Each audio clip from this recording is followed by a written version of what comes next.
This is the Defenders on TV Podcast Industries. We're back for the second episode of Daredevil Born Again, Season 2, Shoot the Moon. What the hell was Bullseye doing there? Could have killed me.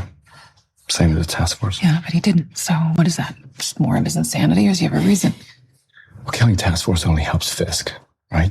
He's already saying I'm a terrorist. So each body Poindexter drops is just another hung on me. Yeah, and it pisses off Fisk, so that's what, 2 birds, 1 bullet.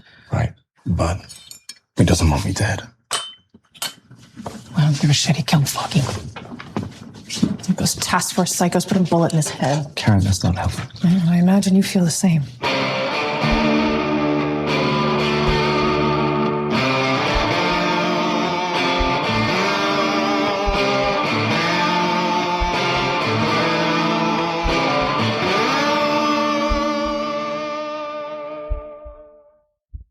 Welcome back, fellow Defenders, to TV Podcast Industries. We're back with the second episode of Daredevil Born Again, Season 2, Shoot the Moon. I'm one of your hosts, Derek. Hello there, fellow Defenders. I am one of your other hosts, John. Welcome back to our podcast coverage of Daredevil Born Again, Season 2.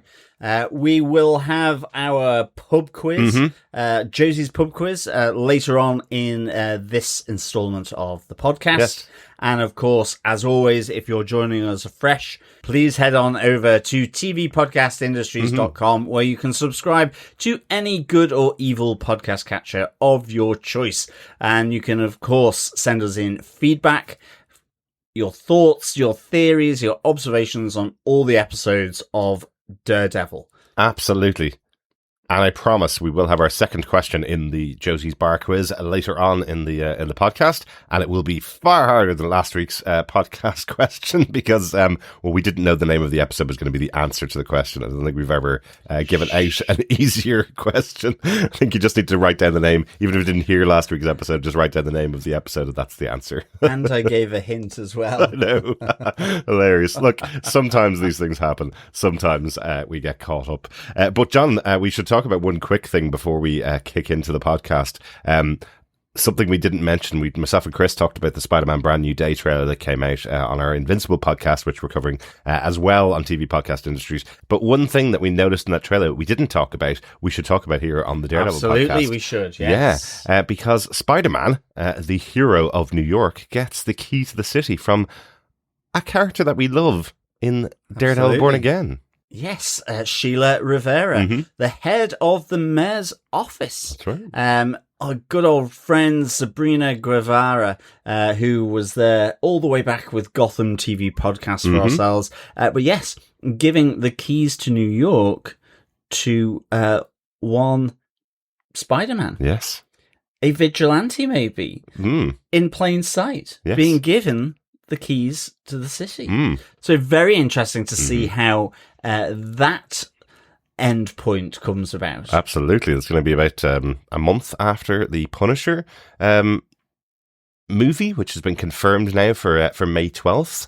The Punisher also featuring quite heavily in the Spider-Man Brand New Day trailer. So, really interesting developments that'll come up, but very cool seeing Sabrina Guevara in there in the movies now, because we've tracked our podcast all the way back to the first episode, back to Gotham, where Sabrina Guevara played Captain Sarah Essen in the Gotham City Police Department. So kind of cool that we're going all the way to this year and she's in an MCU movie now. So cool. Absolutely. But it is interesting that they did plonk her in it.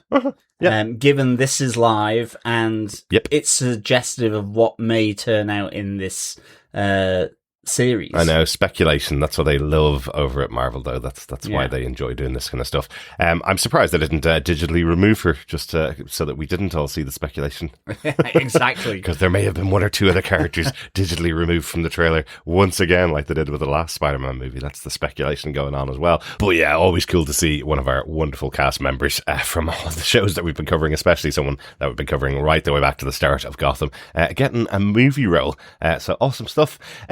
John, we recorded a little bit early last week because we got these episodes in advance of the release of them. So we've got some feedback in for Daredevil Born Again, Season 1, Episode 1, the first episode of the season. I really wanted to talk about it because I wanted to hear what our fellow Defenders are thinking so far of this first episode. We're going to start out with some email feedback. If you want to send in your email feedback to us, you can email us to feedback@tvpodcastindustries.com, just like Coffee and Vodka does. He sent in his thoughts on the first episode. He says, "Greetings, fellow Double D defenders. I spelt AVTF in Fiskville, apparently, holds as tightly as it can to the roots and tone of the original series, despite the unfortunate baggage of some of the first season of Born Again. Seeing, for example, Didi fight a bunch of goons amidst stacked containers sent me right back to 2015. Surely an intentional thing. A nice mix of action, contemporary dystopia, and stormy foreshadowing. Karen and BB's conversation all but etched the latter's headstone, and the appearance of Swordsman, a future rescued ally. As for the etched blade, Frank or Bullseye? Off to Invincible. I see what you mean by a tight schedule. The best of all problems. 5 capped captains, unscrupulous shaggies, and cherry-popped hearts out of 5. Peace and take care. Coffee and Vodka." Absolutely, the old cherry-popped heart. Like that. Very good. Really glad you're enjoying it, Coffee and Vodka. For me, definitely the etched blade was Bullseye. It had his little symbol on. Yes. Between "You're welcome." Yeah. So definitely Bullseye. And Frank's very good with his bullets, but not very good with bouncing things off walls to land them perfectly right in front of Matt Murdock. That is Bullseye's signature move right there. Absolutely. And I mean, same as yourself with Karen and BB's conversation, that yes, you can see the old chiseler working away on the headstone already. Can you imagine if what happens at the end of the series is Karen's holding BB's dead body in her arms going, "Oh no, I've killed another member of their family by my unfortunate investigations." Yes, exactly. But she's been warned. She's been warned now, so she's fully aware of that.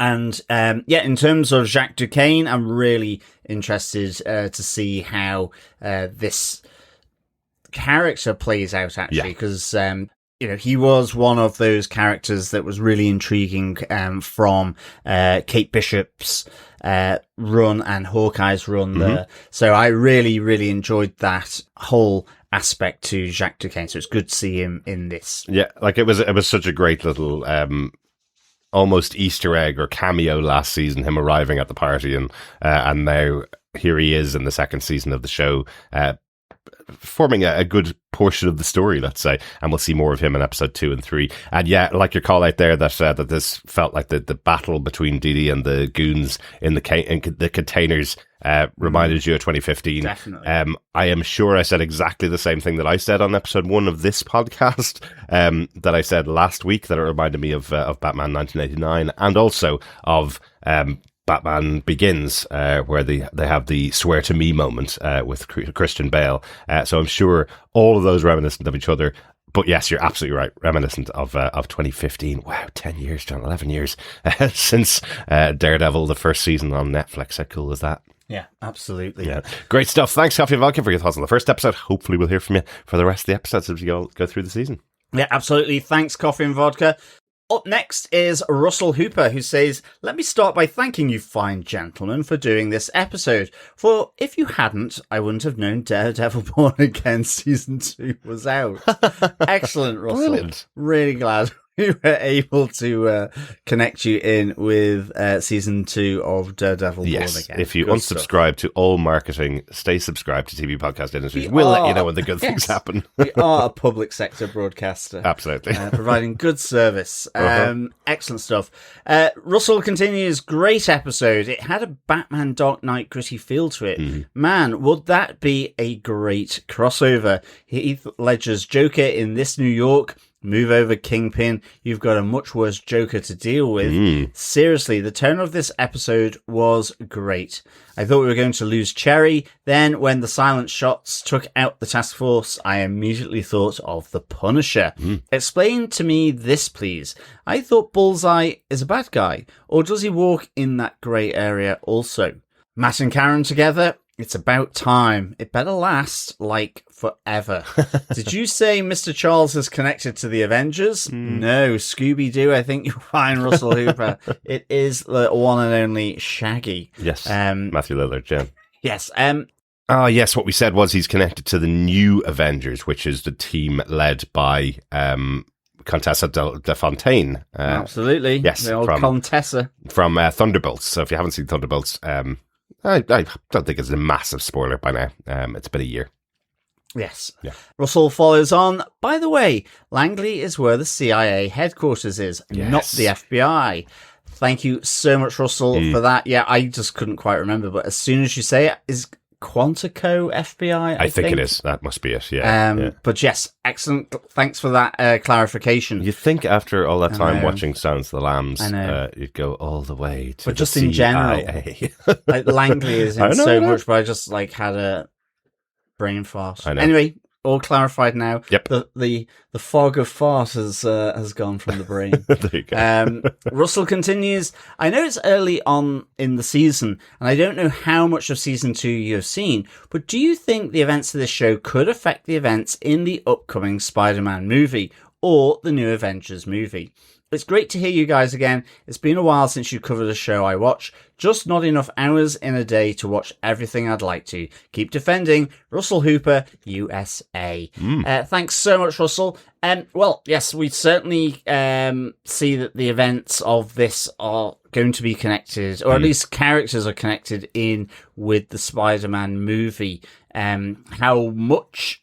Don't know. Yeah. But certainly looks like it's going to be a Daredevil into the Punisher movie, into the Spider-Man movie. And certainly, as far as we know, old Sheila, the long-suffering head of Fisk's office, will certainly be in the Spider-Man movie. Yeah, now we don't know timelines, of course. It's absolutely possible that Spider-Man Brand New Day takes place before this season of Daredevil Born Again, so Sheila is pre Wilson Fisk, so no spoilers from that. We don't know for definite. Punisher, of course, is also in Spider-Man Brand New Day, and again, we don't know whether that takes place after Punisher One Last Kill, which is the name of the Punisher movie coming out on May 12th now. So we don't know much about that. Not going to speculate too much because I think that ruins the movie as well. So don't want to talk about that too much. You did have one question for us to ask the question. Explain to me whether Bullseye is a bad guy or does he walk in the grey area? No, Bullseye's a bad guy in general, but as with every character on these shows, they try to put you in his perspective as to why he's doing the things he's doing, and I think we get a little bit more of that in episode 2 and 3 as well, which we'll talk about. But no, he is definitely a bad guy. Yes. I think at the moment it's more, he probably feels more betrayed by the Fisks with what's happened, as opposed to Daredevil. Exactly. That's the speculation that we have right now. But yes, you're entirely right to be questioning whether he's a good guy or bad guy, what side he's on, whether the vigilantes are all going to gang up together against Kingpin. That's going to be part of the story that will be covered this season with the character, I guess. So we're looking forward to hearing more about that. Yes, absolutely. Great stuff. Thanks, Russell. Thanks, Russell. Over on Discord, you can join our Discord, the link in the show notes for this episode, of course. Dr. Bob sent his message over there. He says, violent retribution, absence of any due process, and exquisite tailoring. Fisk is going to have to work hard to catch up with the exploits of Daredevil and his pals from this episode. He also asked if John had a trip back to see his family recently. Lovely extra lilt of Merseyside of the Intertwined D's episode 1. Good luck managing the trio of shows. Cheers, Dr. Bob. Excellent. No, not since Christmas. So I guess it's just my inherent little soupçon of Scouse. I think it must have come out when you were saying Daredevil. Daredevil. Oh no. Maybe that's it. Oh no, it's Daredevil. Exactly. But yes, there's some really, really cool stuff going on here. Glad you're enjoying it, Dr. Bob. Yeah, great stuff. Thanks, Dr. Bob. Fantastic. Do we have some Facebook feedback as well, John? Do you want to share the Facebook stuff? Absolutely. Harvey Locust says, do you think Bullseye carved "You're welcome" into the knife weeks before and has just been carrying it around, waiting for the right moment? Also, I really hope it's Angela Del Toro behind the Kingpin mask. I think "You're welcome" probably is generally enough that it would work for anyone. I would say. Maybe, yeah. I feel like he doesn't leave that as a calling card very often. He's usually someone that shoots people in the head. Yeah. I think he might have been looking for an opportunity to save Matt Murdock. Yeah, he's clearly lurking. He is. He's kind of like, long-time listener, first-time caller. That must be it, yeah. But it's more lurking with old Bullseye. I just love the idea that for 6 months he's been carrying this knife in his pocket going, you're welcome, hoping that he's going to have an opportunity to throw it at Matt. Towards Matt. Sorry, not at Matt. Towards Matt. I guess he still remembers that he got chucked off a building by Daredevil. Yeah. So, I mean, he's really annoyed at the Fisks, to my earlier comment as well. Exactly. Really, really annoyed.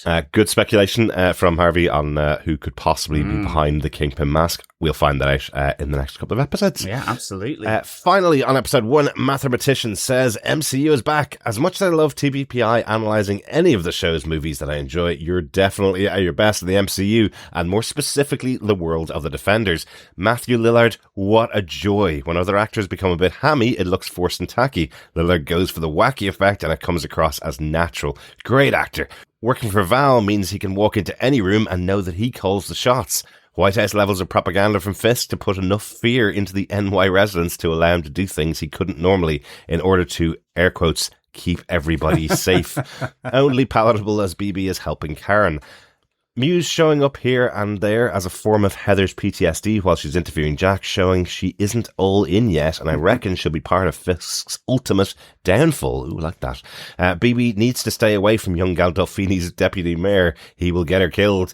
She believes he's not bad, just ambitious. We'll see. Desperate to see Matt give Powell a good beating before the end of the series after seeing his team torture Cherry and bringing on a heart attack. Was the dagger a warning to Matt or an olive branch because Matt spared Dex's life? I recently rewatched Hawkeye with my lad and had forgotten Jack was in season 1. So great to see his return. Any chance we'll get Kate Bishop as part of this season? Set up nicely for the series. Can't wait for episode 2. I loved your analysis. Great discussion, boys. Even if I missed Chris's input for this one, life is so much better when there's a new MCU content available. Thanks so much, Mathematician. Really good to get your feedback there. Absolutely. Yeah, I'm totally with you on Daniel. He's kind of like becoming ever more kind of problematic for me. I guess we'll get into it a bit more with the next couple of episodes, but certainly I like the kind of danger, the affable danger that he brings. Yes. You know, as you say, Yeah. Doesn't come across as a threat, but we will see indeed. And I do think it makes for a really nice, tense relationship between himself and BB. Yeah, Ulrich, I think. It does feel like he's going to get out of a few scrapes by the skin of his teeth, but the people that are left behind may bear the brunt of what he's done. Yeah, I mean, I also fear for Sheila with him around. Absolutely. As well, so. Absolutely. Yeah. But we'll see as the season goes on. Thanks so much for your thoughts on that, Mathematician. Yeah, great thoughts. Thanks, Mathematician. And with that, that's the end of the feedback on episode 1. Please keep sending in your feedback to us, to all the details there. You can join us over in our Facebook group as well at facebook.com/groups/TV Podcast Industries. There's a spoiler post up there and on Discord for each of the episodes of each of the shows that we're covering as well. So we'd love to hear from you as the season goes on. But we are jumping into season 2, episode 2. We are recording in advance again for this one, so we will share your thoughts on episode 2 and episode 3 on next week's episode. But for this episode, we are just discussing episode 2, even if you watched ahead, because 2 episodes came out this week, John. I know. It's just the most random thing. It's kind of like someone forgot how to count. But we were speculating about last week that there was going to be episode 1 and episode 2 were going to come out in the same day, and then the day after we recorded, they said, no, it's going to be episode 2 and 3 next week. And then episode 4 will come out on its own, Yeah. then 5, 6, and 7 will come out, and I mean, who knows? It's No, we've got the list now.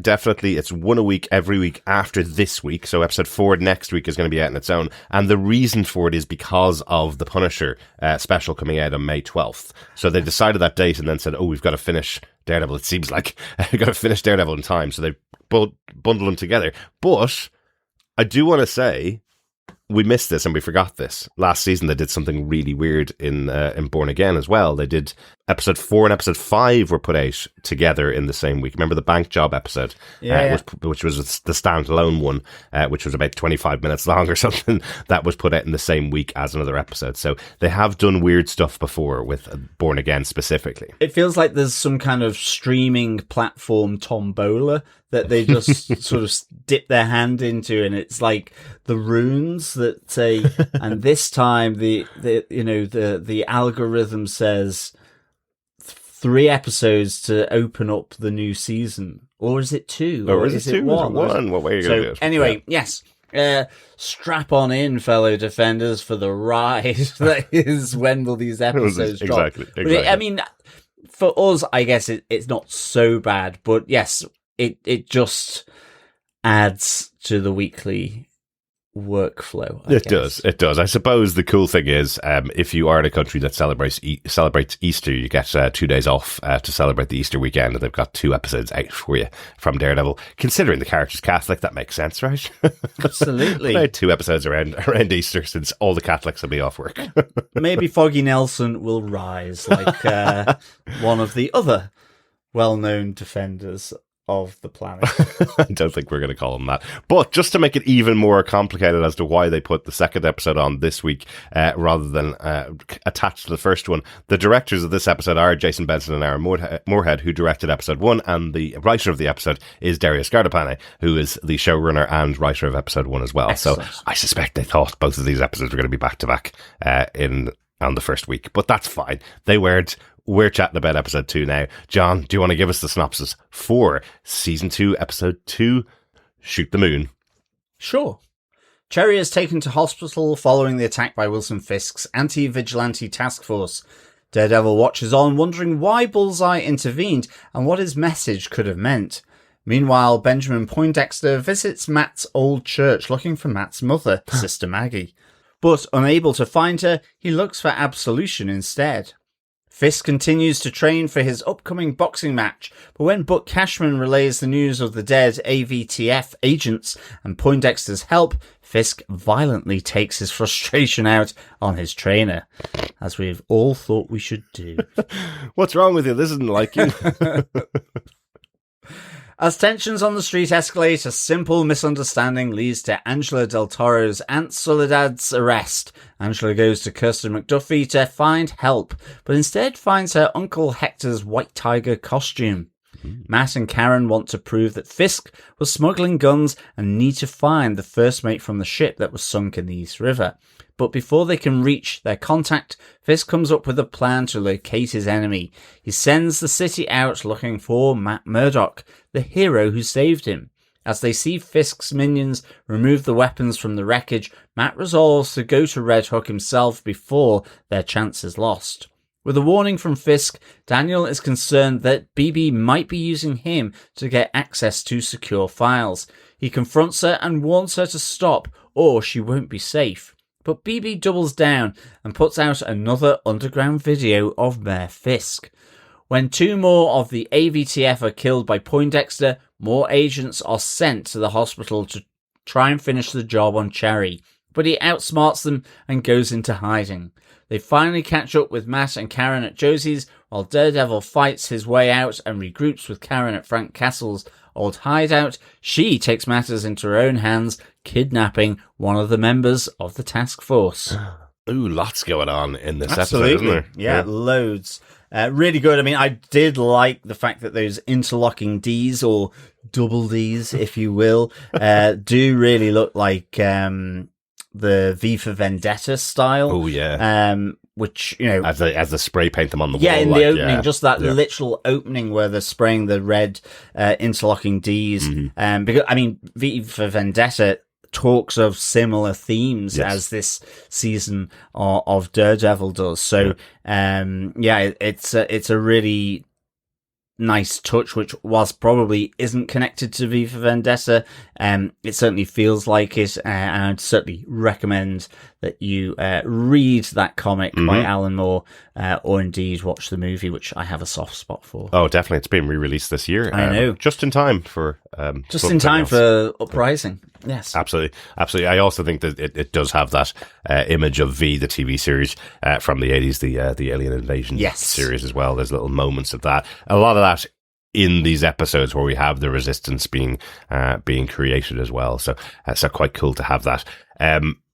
Also, I have to call out before we get into any points at all, I love that moment where we see Daredevil watching on as the police lights are flashing off his costume, this new black costume that he has, or his costume painted black, and the DD symbols, just the way that they are picked up by the police sirens or police lights. This is whilst he's watching Cherry getting taken off to hospital. Yeah, no, it's absolutely. So cool.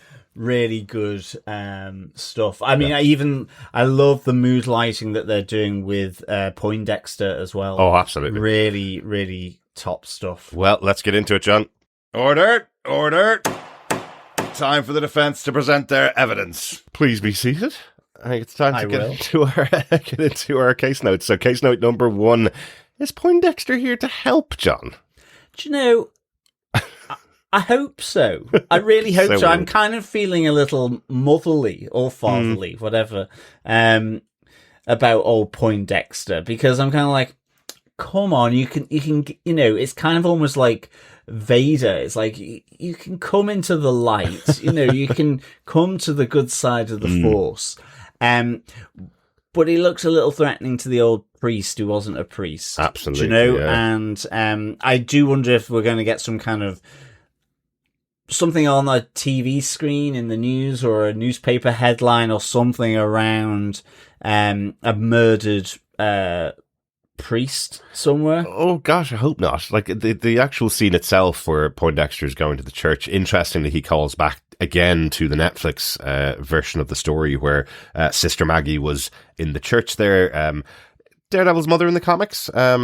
So interesting that it's referenced specifically here. So if you've just watched season 3 of Daredevil on Netflix and you're back watching Born Again now, you go, oh, there's an interesting connection. She's off on a year's sabbatical in Rome, but Poindexter stays and says he's looking for absolution for betraying himself and others. So if he's looking for absolution, hopefully that doesn't involve torturing the local priest. Yes, I hope not, but just he looked quite menacing and he was kind of playing around with his blade. He was, yeah. I kind of felt that was all fairly threatening. And we had the lighting switch, as you said, as well. Yes, exactly, which was kind of like, okay, he's just going crazy and has taken him out, along with maybe 2 random nuns as well. Who knows? But yeah, Sister Maggie, is he trying to find someone to torture so that he can torture Matt in some way? Maybe it's something like that. I think that's the thing. I think he's playing a different game here, for sure. Yes. But for me, I mean, I love Poindexter. Absolutely, really enjoy this character, and ever since Daredevil on Netflix, I thought Wilson Bethel has done a great job playing Bullseye and Poindexter here. Definitely, and really glad that he's back, and I'm really enjoying the fact that, as I was saying from the feedback, it's just like this, it's this lurking. We're not really seeing an awful lot of him, but there's just this overriding sense at various times that he's just watching and waiting, whether it's in saving Matt from the AVTF guards, or whether, as we see in this episode, where he's kind of watching Vanessa and Heather Glenn have their conversation through a scope. So it's just, I like it. It feel a lot of the relationships here in this season of Daredevil have got some really good tension about them, and in a sense, almost off kilter. This one is because he's not really seen. That's the threat. Yeah. You don't really know where he is. It's almost like he's camouflaged within the city. And I think it's to the point of Daniel as well. You know, Daniel's camouflaged by his affableness, but I think beneath that there's probably a bit of a nightmare to come out. Maybe, yeah. You know, so it's all those kind of things, and I really enjoy how that builds sort of intrigue about what they're going to do or the tension. So for me, from a motherly point of view, I hope Poindexter is going to move to the light and become a good old kid. Maybe the reason why he was watching on Vanessa and Heather was because he wanted to talk to Heather about getting into therapy. Maybe. And that could solve Heather's challenge and his challenge at the same time. Possibly. Some therapy for another vigilante, maybe, something like I think that. a phone call may have worked better than staring at looking them through a scope. But I again, because of the way the show's gone so far, and Heather Glenn having those moments of seeing Muse appear in the background, I was going, well, is this something that Vanessa's just seeing in the background? And then they delivered the scene of Vanessa's dream where she's walking through Central Park. I think we've seen that that location before. I think it was in Jessica Jones or Iron Fist. It's been a very famous location in New York. But we see her carrying a gun, and then the gun flips over to Poindexter, and then she says, "I know why you're hunting me," which is really interesting. You know, she's the one that made Bullseye sign the contract to kill Foggy Nelson. She's the one that got him out of prison because of that, and now she's waking up from this dream and making her question everything. She's questioning whether they should up and leave New York because she's so scared of what he's going to do to her when he finds her. Yeah, no, absolutely. And I have to say, I really loved the seal's kiss from a rose on a grave. That was so cool. So we see the blue rose beside the bed as she goes into her dream, and then when she wakes up from her dream, it's the red rose of Kingpin beside her. So cool to see that changeover. And again, that was something they added, the directors added to the end of season 1 when we saw all the colorization they started to do. I immediately had Seal going through my head.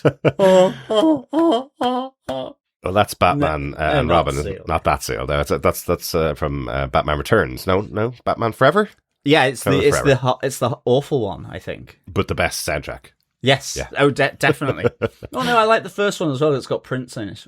Well, that's 1989, and of course that's the best Batman soundtrack of all time because it's Prince, obviously, and he knocked that out in about 3 days, apparently.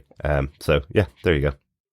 Look at him boasting about his musical talents. He did 5 albums in 1 year. That's true. That's how talented he was. Yeah. We miss Prince, R.I.P. But one more thing to mention on the Poindexter point, on the point of Bullseye. Matt and Karen also have a discussion about why Poindexter did this. Yes. Why he saved Matt and why he saved Matt and Cherry, I suppose. I just thought it was really interesting speculation from the two of them. Matt potentially thinks, well, every single member of the AVTF that's killed is pinned on him, and it will also piss off Wilson Fisk to see more and more of his agents being killed. So, 2 birds, 1 stone, as Karen says. You know, so is he not here to help? Is he actually just trying to piss off Fisk and make Matt's life even worse? Exactly. It's just, for him, it's a win-win situation. For both Fisk and for Matt Murdock, it is a lose-lose. And I think the interesting thing is because, you know, Fisk and Murdock are reflections of one another around, you know, their love for the city, Absolutely. but in different ways. Yeah. In a sense, I guess Bullseye just rolls his eyes and like, right, I'm just going to make life a hell for both of you. Hell for both of you. Yeah, maybe that's it. And I also do like then that he takes out more AVTF agents in the hospital. Certainly, given how much back chat they were giving to old Cherry and his old colleagues. He took them out zombie style with like knife through the head. Absolutely, and he is one person who doesn't need to double tap either. But I like the color palette changing in the lift. Yeah. I think as well, I kind of did like that scene in the hospital with Cherry and his old colleagues. It just felt that. It really felt old school. Yeah. You know, them all the retired mates from the precincts that they all work together, even ones who are still working, but, you know, and are in a sense, not in the AVTF, like some of the uniformed cops that were there. And I like how they get the better of the AVTF, and in particular Powell. But it's another form of resistance, like that. That's what I love about it. You know, we have the guards outside the door, and they're told to move along by ABTF, who are going to walk into the room and kill Cherry, but lots of them in there. And I love that the last thing they say to them is, so we'll still be here. Are you going to bring the pizza, or are we getting ourselves as usual? Love it. Really, really good. I think that's it for Poindexter's first point. Absolutely. Let's get on to our case note number 2. Yes, point number 2, case note number 2 is Matt the hero. Oh, what an interesting choice here from Fisk. There's a great moment where we have Buck Cashman revealing, I suppose, that he also knows the secret identity of Daredevil, that Matt Murdock is Daredevil. And he's going to him, why wouldn't you just release his secret identity into the world? Why wouldn't you tell everybody in New York that Matt Murdock, this lawyer, is Daredevil, is the vigilante you've been looking for? And Fisk, just showing that he is, again, the smartest guy in the room, goes, but hang on a second, that's a really bad sell. This poor lawyer from New York who's blind, it's really tough to sell that, but I can sell Daredevil. I can sell that this devil from Hell's Kitchen is a bad guy.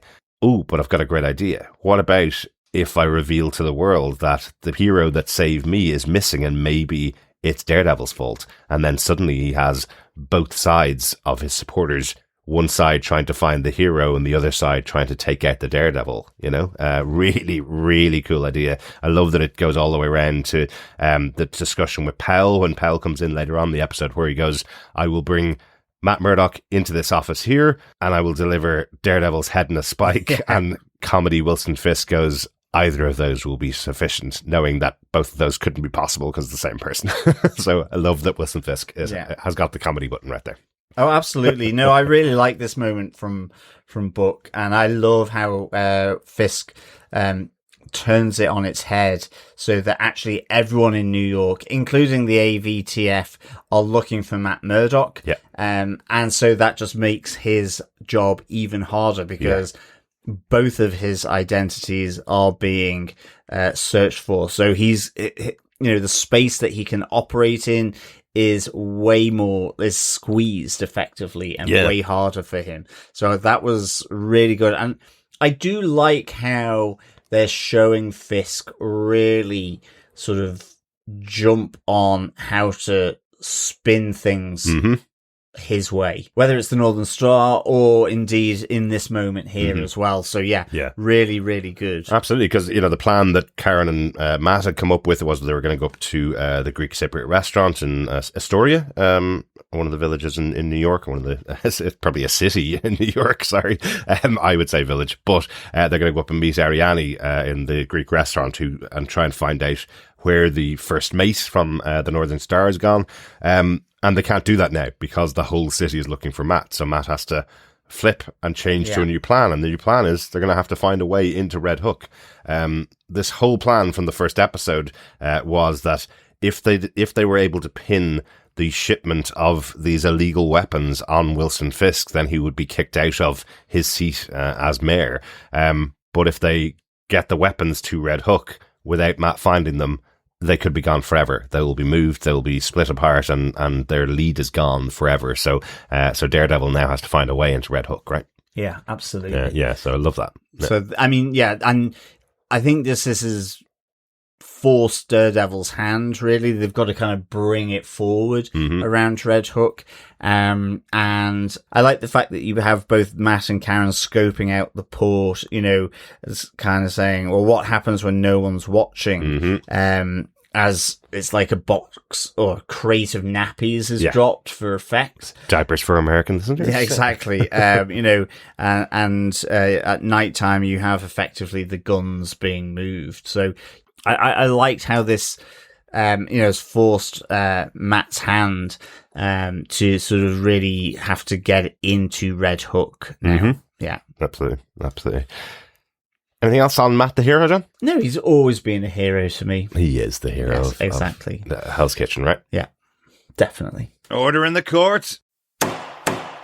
It is case note number 3. We have Angela's aunt Soledad being arrested. Oh, really good scene here. This was superb. Yeah. And I mean, dare I say it, not to really want to bring politics into the podcast. But just given what we've seen sort of since at least the new year, or even before that, around what was going on in Minnesota. You know, this felt really like that. In terms of, you have Angela here, who was the niece to Hector, and to Soledad. So effectively the niece of the White Tiger previously from season 1. And you just have them going shopping in a sort of local bodega. She's trying to prevent some lads shoplifting. Yeah. That's all. The shopkeeper pulls a gun. The one of the member of the task force comes in, kind of knocks out the shopkeeper, and is about to break the arm of what the kid who had actually done the shoplifting. Yeah, he's going going to do that, and she just puts her hand on him to stop him, and he's like, he effectively, in essence, cries wolf. But it says that's assaulting a police officer. Yep. And you're just there going, it's so horrific seeing that, the maliciousness behind that small, seemingly innocuous act from a police officer. Absolutely awful. And like, given that you just know worse things have happened than just simply then being arrested, but she's taken away, and you have then that local community all chanting at the members of the AVTF, you know, get out of our neighborhood, just repeatedly. And this was the most, I feel as though this has hit amongst other things, but this is really on the nose, replicating what was on our news screens just a few weeks and months earlier. I know, and the sad part about it is they're not referencing what happened in Minnesota because this was filmed last summer. They're referencing things that have happened repeatedly over and over again as terrorist regimes rise up and consider themselves in control of the country. You know, it's not specific to Minnesota. There's a great quote from Brad Winderbaum when asked about this. He was asked about why is the AVTF mirroring ICE and what happened in Minnesota, and he said it's not. Stanley always said Marvel Comics and Marvel stories should replicate what's going on outside your window, and if it does intersect what's going on in real life, then it's coincidental. It's not. It's sad that it's happening again. If we're telling you that this thing shouldn't be happening, and we're telling stories about horrible things happening in the city, and they're happening again, well, you know, take your lessons from history. And then Matthew Lillard, who was in the same interview, said, and I hope it's a wake-up call to people to go, the things that you may not be paying attention to in your life in America can lead to this type of thing happening again for all of us. So yeah, love it.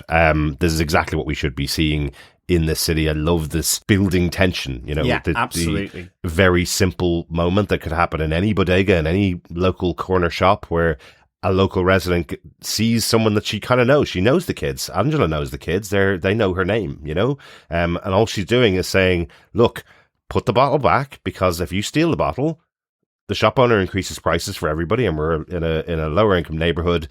We can't do that, and you'll just be a drunk kid out in the street. You know, let's just stop all that. You put it back, and we're all sorted.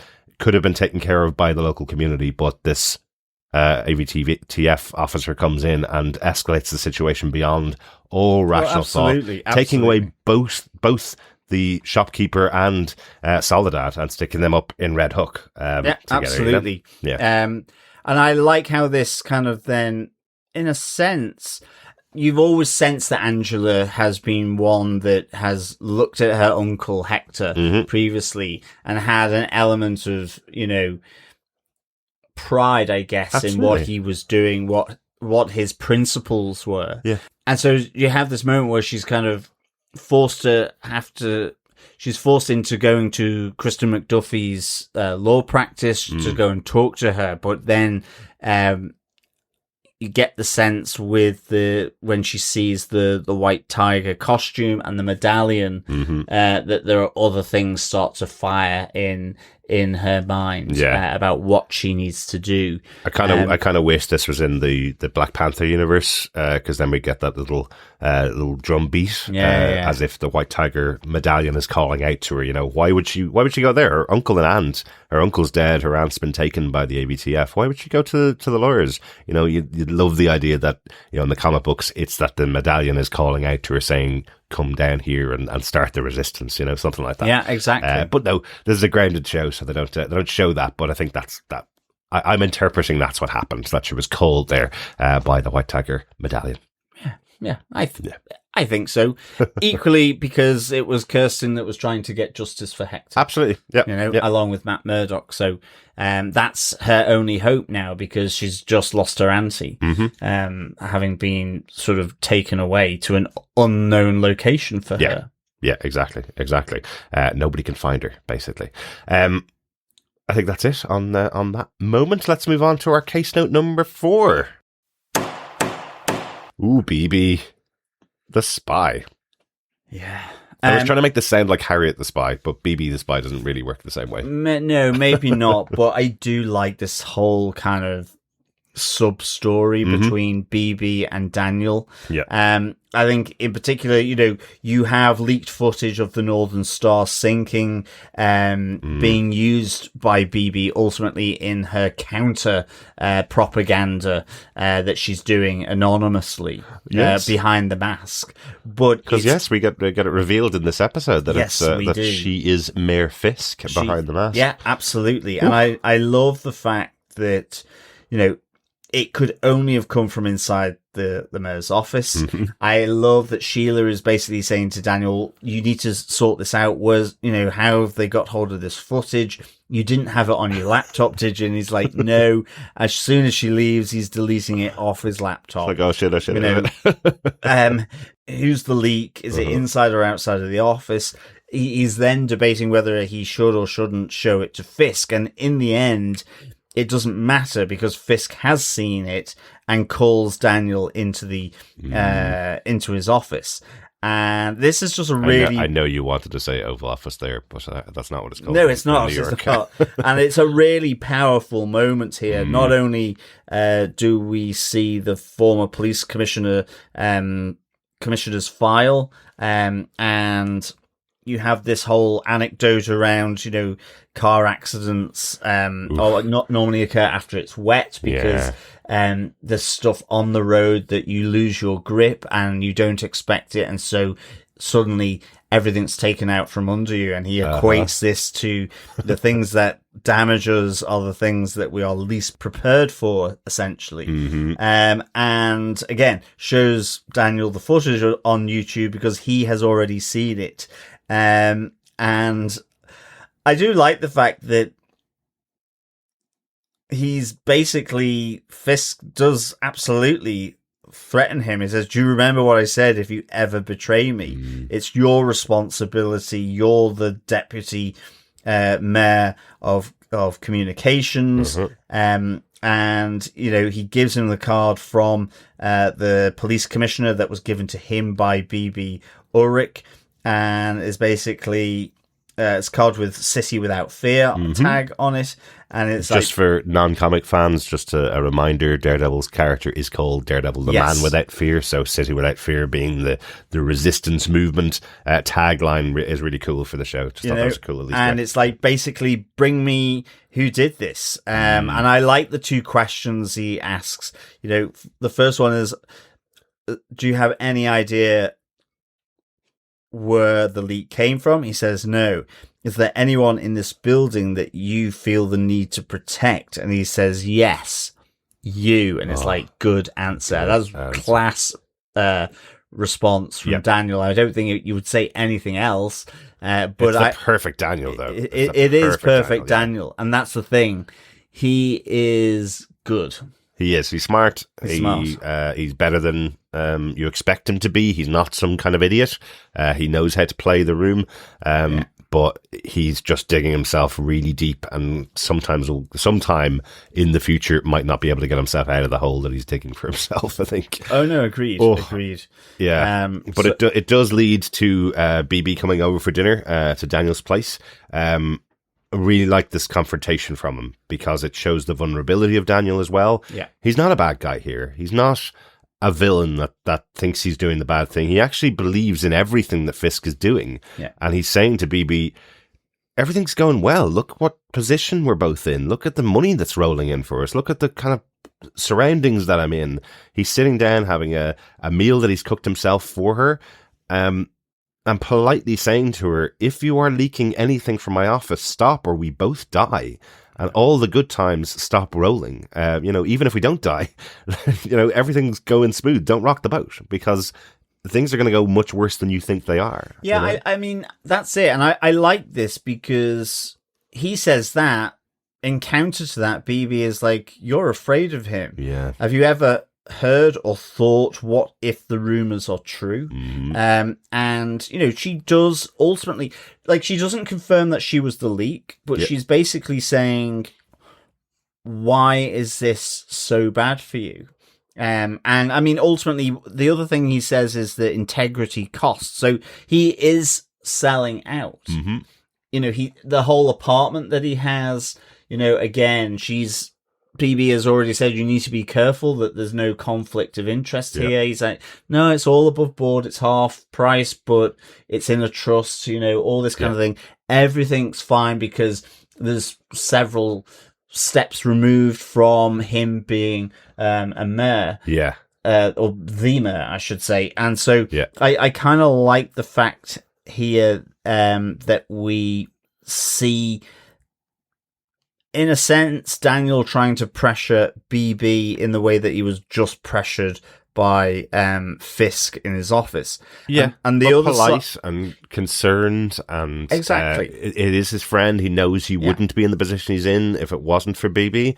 And what a beautiful directing decision or writing decision to have him say integrity has a price, as Fisk is using the same fear technique on Sheila. Absolutely. Back in the mayor's office. Just about to say. Yeah, he's literally using the same file on the desk, showing Sheila that the person that she turned into Fisk is now dead, died in a car crash, air quotes, but he is showing her that he's got the file on his desk. He's showing her, people know that it's a car crash that could be you in a file next week if you cross me, basically. But we hear no words on their side. We hear them from Daniel in the voiceover with him saying no threat from Fisk in that side. Sorry, he does say, do you want to come home? But it's a very, very tense moment because it's nighttime. The office is really very low lit.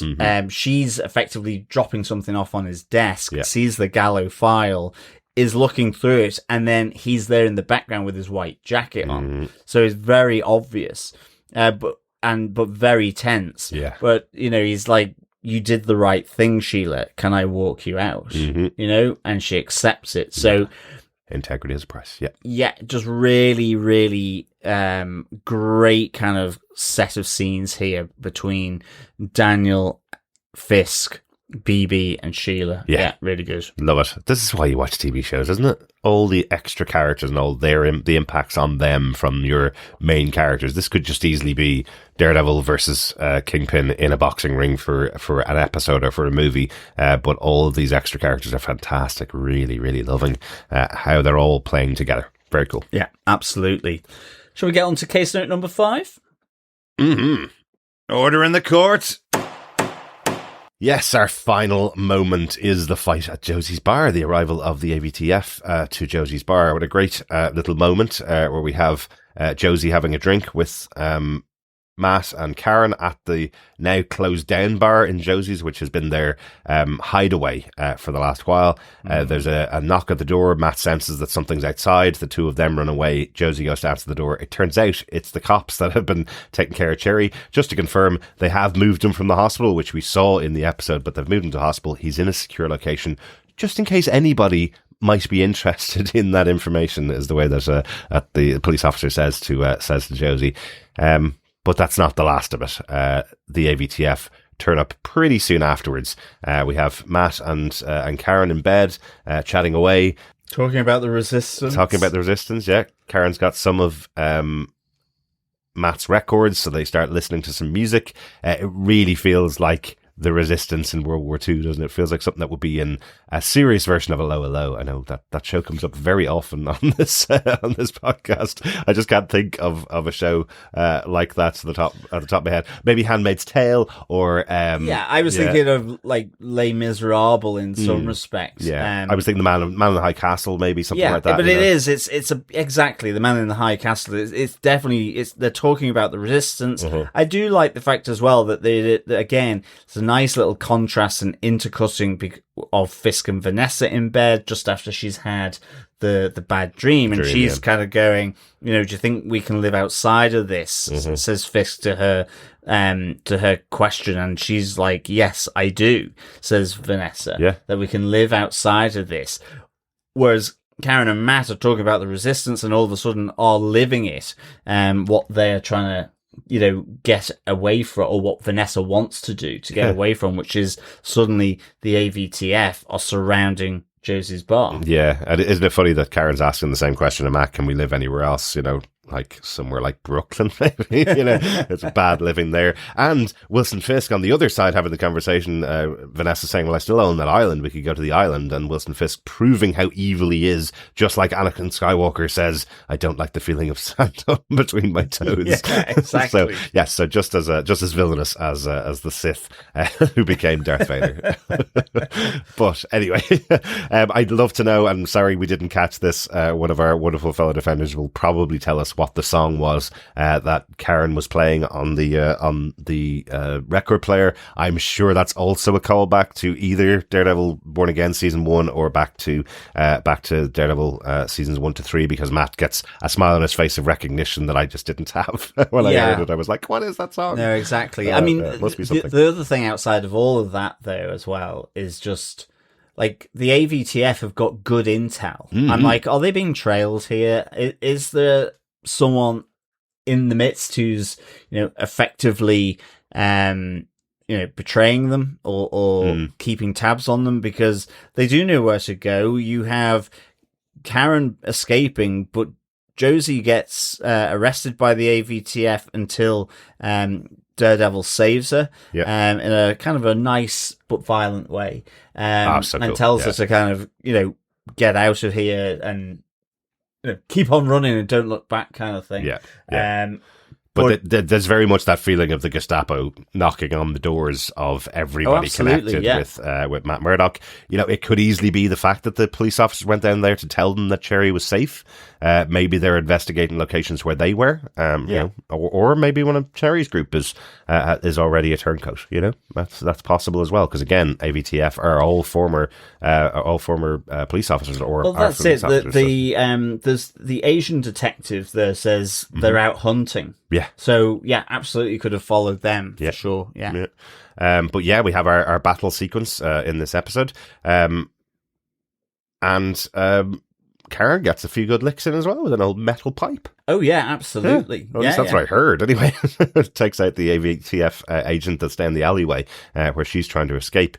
They've mentioned before back in episode 1 about these effectively drop back spots that they will go to if they don't see each other. And we have Matt sitting at one of them waiting for the arrival of Karen. Looks like she's a little bit late. I like the Fisk U graffiti. Fantastic. Really good. Yeah, fantastic. They put out some posters for the characters for this season. My second Jessica Jones mention, because her poster has Fisk U on it for this season. So yeah, that does sound like Jessica Jones doing all the spray painting across the city. But this seems to be quite close to another location that we've seen back in season 1 of Daredevil Born Again. They're very close to where Frank Castle was hiding out. So that's their new drop spot. We had Josie's Bar for the first episode and a half, and now we look like we're going to Frank Castle's location. Moving around. Yeah, but there's someone in there, a little present. Little uninvited guest, at least for Daredevil. Yes, because Karen has taken one of the AVTF as hostage. And the episode closes with her saying, they're hunting us. Maybe it's time we start hunting them. Dun, dun, dun. Dun, dun, dun. Love it. Really well done, good. Karen. Yeah. I like that little complication being thrown in for Daredevil. Yeah. Absolutely. Great stuff. I think that's it for our major case notes from the episode overall. We do have a little whiskey watch, but it's getting terrible now because they can't use branded stuff anymore, John. Our whiskey watch is that Powell and Fisk share whiskey from the decanter in his office. Yeah. And also we see Josie, Karen and Matt all sharing whiskey from behind the counter in Josie's bar. Still keeping the whiskey up to date, even though... nobody else can get it and see it. I think she might have a problem. But it looks like a bottle of bourbon, maybe Southern Comfort or That's Jack probably Daniels, how they found her. It's because it's like there's this bar on the corner that's taking in all this whiskey and barrels of beer, but it's closed. Well, it seems to have been closed for months, but the whiskey's still going. Maybe that's it. But yes, that's our whiskey watch for the episode. Not seeing any labels, unfortunately. And I have one quote from the episode that I really wanted to have a chat about, John, because we did talk about this during our watch. Heather Glenn, when she has a little shiver from somebody watching outside, which turns out to be Poindexter, she says, "My grandma used to say it's like a goose walking over your grave." That phrase is a ghost walking over your grave, isn't it? Yeah, or someone. I think someone's just walked over my grave. Yes, someone just walked absolutely. Over. Yeah, someone well, that's walked how over my I've future always grave. said it. Yeah. That, not a goose. Yeah. But yeah, it just sounds so weird because it's like, well, my grandma used to say it's a duckling walking over your grave, or not my grandma. It was a lion walking over my or a grave. polar bear. Or So something. so weird. Yeah, it seems to be a mistranslation. We did look it up afterwards, and weirdly, they're saying it came from Irish, but it doesn't. The goose walking over your grave is a reference to having goosebumps when Yes. something odd happens. So they're saying that could have been where it all got mixed up, that you have goosebumps because your feeling of someone walking over your grave became a goose walking over your grave. Yeah. So, yeah. I kind of love that. I think it speaks a little bit to the melting pot that is New York. So many different languages, so many people speaking exactly. English as their second language, third, fifth language in some cases. So some of the old sayings of grandparents may have gotten funneled down really weirdly through time. But then again, I'm also the person that thought it was you wouldn't say boo to a ghost, and it turned out you wouldn't say boo to a goose as well. It is. So You wouldn't say maybe boo to a goose. maybe geese are in every single saying. I guess geese are just evil Maybe, or maybe they're or just scary. part of every saying. Maybe it's "May the goose rise before you" instead of "May the road rise before you." I don't know. I'm not one for phrases. Or it's So, 4 and there you 20 goose baked in a go. pie. Baked in a pie, maybe. Geese even. Although that could be a good pie. Goose pie would be Oh, nice. so lovely. Yeah. Any other notes from you, John, for the episode? No, that's all from me. Fantastic. Silence. Do you defend this episode? So, John, do you defend this episode? Season 2, episode 2, Shoot the Moon. I do. I would give this 4 gaggles of geese over graves out of 5. No way. Yes. Fantastic. I really enjoyed this. I think lots of tense stuff going on, whether it's with Poindexter. It feels very shadowy. I think, and lots of, like, as I say, Poindexter lurking at the fringes. I think just the positions that Sheila, Daniel, BB find themselves in terms of that Russian doll of threats coming down. I think it's just really good. The general awfulness of the AVTF. It's great to see Angela kind of coming back to the fore here, despite in a tragic way, and we'll see how that goes. So I just thought this was really kind of built nicely on the first episode. So yeah. And I think the stuff around Angela's Aunt Soledad was really hard to watch, given, Yes. as you say, yes, it was shot way before Minnesota. And yes, Marvel has always said that it should reflect the outside world. Yeah. It's just a shame that outside world, at least for America, is that kind of situation. Absolutely. Certainly for certain states or certain cities that maybe just hadn't voted the way someone in the Oval Office wanted it to. Oh, you know? yeah. So, and as Wilson Fisk is doing on a different scale here within this show, and there is an interesting conversation where Vanessa's basically saying, how many more worlds do you need to conquer? You know, this notion of, well, is New York enough for Wilson Fisk? Will it be the White House? Will it be something else? And he's like, well, how many worlds are there?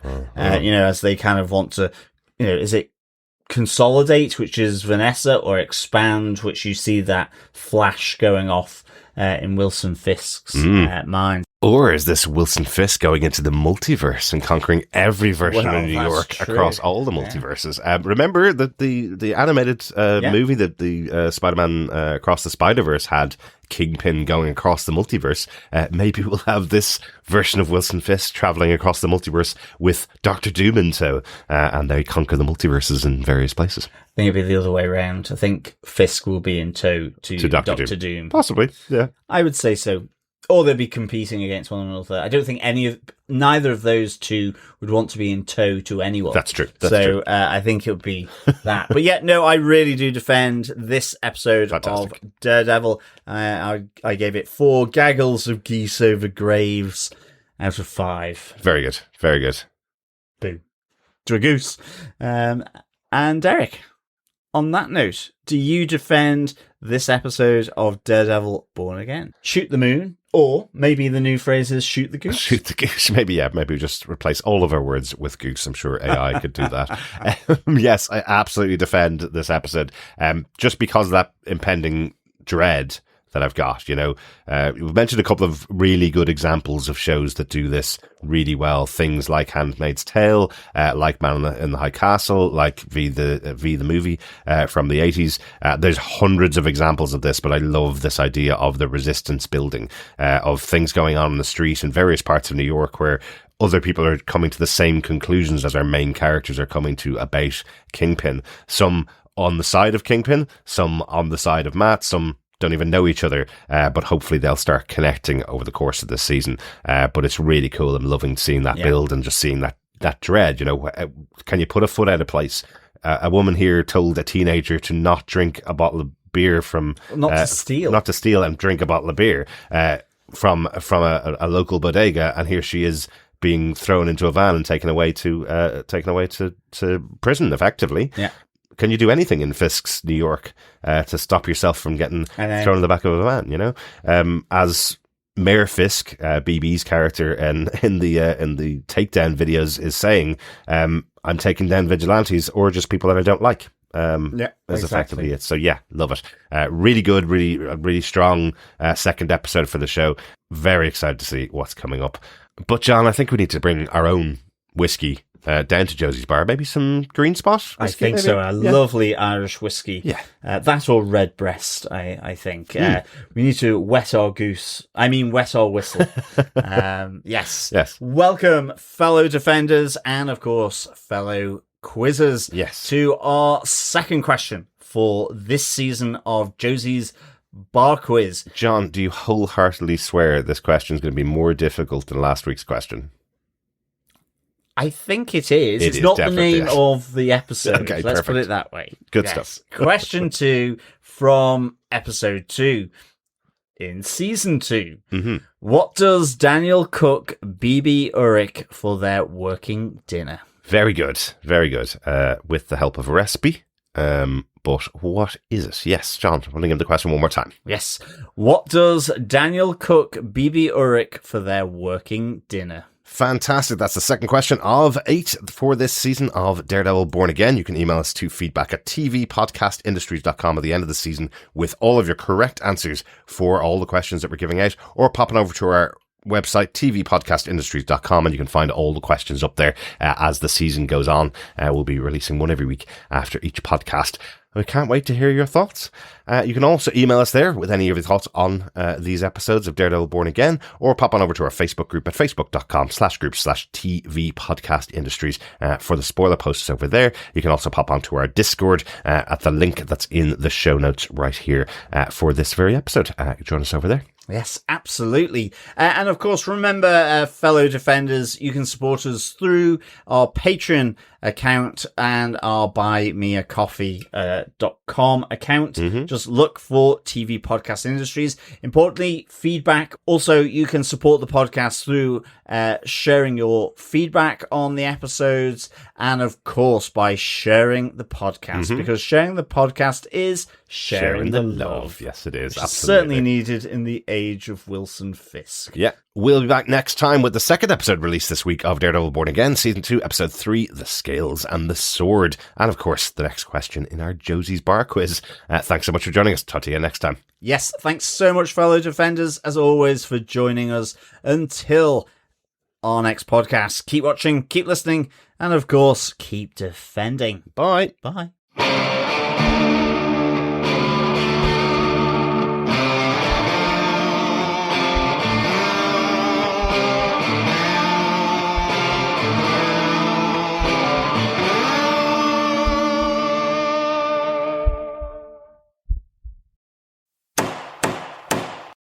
Welcome back, fellow offenders.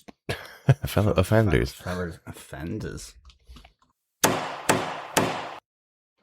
And of course, as always, if you're joining us afresh, please head on over to Defenders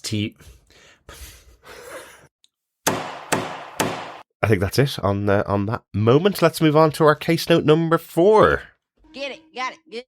That's not the right one. Let's move on to our case note number 4. Get it, got it, good.